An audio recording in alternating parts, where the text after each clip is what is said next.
একটা বিড়াল ছানা দেখেছি।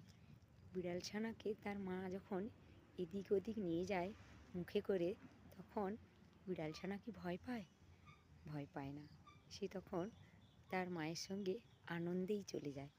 কিন্তু সেই বিড়াল যখন মুখ দিয়ে একটা ইঁদুর ছানা ধরে, তখন ইঁদুর ছানা ভয় পায়, ভাবে হায় আমার প্রায় মৃত্যু হয়ে যাবে, আমি শেষ হয়ে গেলাম, কতটা আতঙ্কে থাকে। সেই রকম আমাদের যখন মৃত্যু হবে, যখন যমরাজ এসে নিয়ে যাবে, তখন সেই ইঁদুর ছানার মতো মনে হবে। আর যখন বিষ্ণুদূত এসে নিয়ে যাবে, তখন সেই বিড়াল ছানার মতো লাগবে।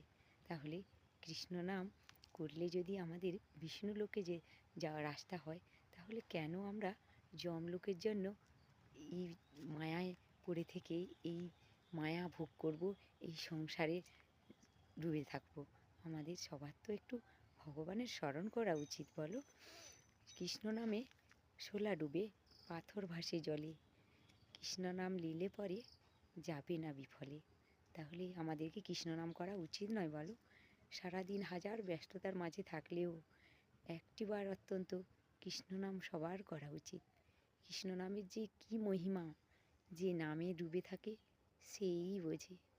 প্রেম সে বলো রাধে রাধে।